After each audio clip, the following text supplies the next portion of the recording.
Et dans un climat international de plus en plus fragmenté, les équilibres économiques mondiaux vacillent entre ralentissement conjoncturel, résurgence des tensions commerciales et rivalités stratégiques. D'un côté, la Chine tente de soutenir une croissance affaiblie sans déstabiliser sa monnaie ni son système financier.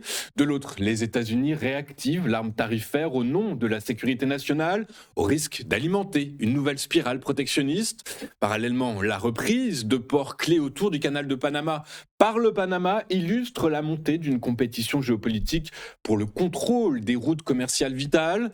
Et dans ce contexte d'incertitude généralisée, les marchés financiers deviennent de plus en plus volatiles. Le Bitcoin recule nettement, symptôme d'un reflux global de l'appétit pour le risque. Autant de signaux convergents d'un monde entré dans une phase d'instabilité durable.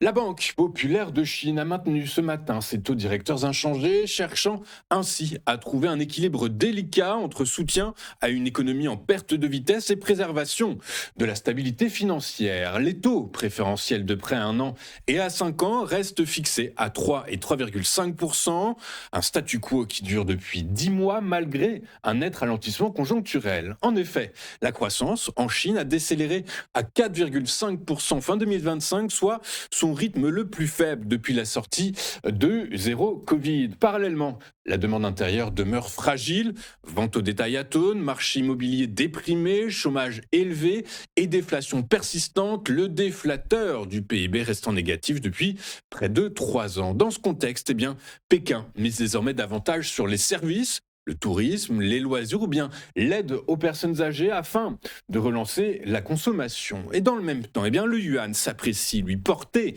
par la faiblesse du dollar et une tolérance accrue des autorités à une devise plus forte. Toutefois, cette évolution pourrait pénaliser les exportations déjà fragilisées par les droits de douane américains. Pékin avance donc sur une ligne étroite, soutenir la croissance sans déstabiliser sa monnaie ni son modèle exportateur. Les États-Unis préparent une nouvelle vague d'enquêtes au nom de la sécurité nationale, ouvrant la voie à d'éventuels droits de douane supplémentaires voulus par Donald Trump. Cette initiative vise à reconstruire l'arsenal tarifaire de Washington après la décision de la Cour suprême des États-Unis qui, je vous le rappelle, a invalidé vendredi dernier plusieurs taxes d'urgence imposées l'an dernier. Concrètement, l'administration américaine examine l'impact des importations dans des secteurs dits stratégiques, les batteries, les réseaux électriques, les télécoms, les plastiques ou bien encore la chimie via l'article 232 qui autorise des restrictions commerciales pour motif de sécurité nationale. Parallèlement, des enquêtes fondées sur l'article 301 pourraient cibler les pratiques jugées déloyales de partenaires commerciaux majeurs. Mais dans l'immédiat, une taxe générale de 10% doit entrer en vigueur avec la menace d'un relèvement à 15 mois. Toutefois, ces mesures ne pourraient être maintenues que quelques mois. On a même entendu 150 jours ce matin, le temps de bâtir un dispositif juridiquement plus solide. Cette offensive commerciale intervient alors que plusieurs partenaires, dont l'Union européenne, réclament des clarifications. Car au-delà du commerce, Washington cherche surtout à restaurer un levier de puissance économique unilatérale malgré une marge de manœuvre désormais contrainte par la justice. Le Panama a officiellement repris le contrôle de 2 ports stratégiques situés aux abords du canal de Panama, mettant fin à plus de 20 ans d'exploitation par une filiale du conglomérat hongkongais CK Hutchison Holdings. Cette décision fait suite à un arrêt de la Cour suprême panaméenne déclarant inconstitutionnelles les concessions des terminaux de Balboa et Cristobal. Dans l'attente d'un nouvel appel d'offres sous 18 mois, l'exploitation intérimaire a été confiée à 2 poids lourds mondiaux, AP Moller Maersk, via sa filiale APM Terminals pour la côte pacifique et Mediterranean Shipping Company pour la façade atlantique. Le gouvernement a pris possession de l'ensemble des infrastructures afin d'assurer la continuité des opérations. CK Hutchison dénonce de son côté un décret illégal et envisage des recours internationaux. Au-delà du contentieux commercial, l'affaire s'inscrit dans une rivalité géopolitique ouverte entre Washington et Pékin pour le contrôle des routes maritimes stratégiques. Après les accusations de Donald Trump sur une prétendue influence chinoise sur le canal, la Chine a menacé le Panama de représailles économiques et suspendu plusieurs projets. Ce bras de fer illustre donc la militarisation croissante du commerce mondial, car derrière un litige portuaire se joue le contrôle d'une artère essentielle du transport planétaire.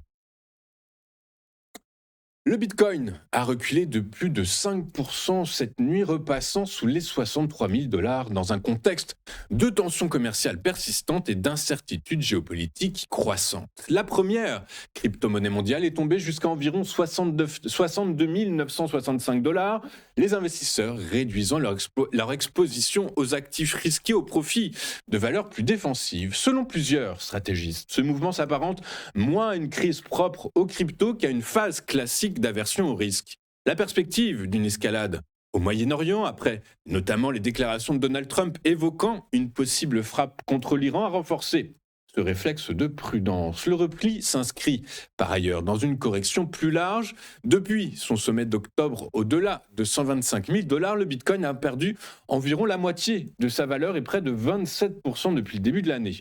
Cette volatilité illustre sa forte dépendance aux conditions de liquidité mondiale.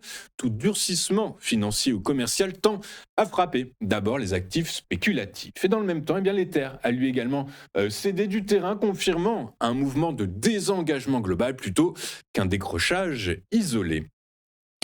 Regardons désormais ce à quoi les investisseurs seront attentifs aujourd'hui et au-delà de toujours de la compréhension, de la modélisation et des informations distillées au compte-gouttes par l'administration Trump concernant son souhait de réimposer des droits de douane, nous serons toujours tournés vers les bénéfices, les publications des entreprises. Home Depot, Workday, Telefonica seront en star, seront particulièrement suivis aujourd'hui. Et concernant la macro, en France, c'est la confiance des entreprises qui sera à regarder de très près. Sinon, la confiance des consommateurs du Conference Board sera également publiée à 16h. On attend le discours de Christine Lagarde également.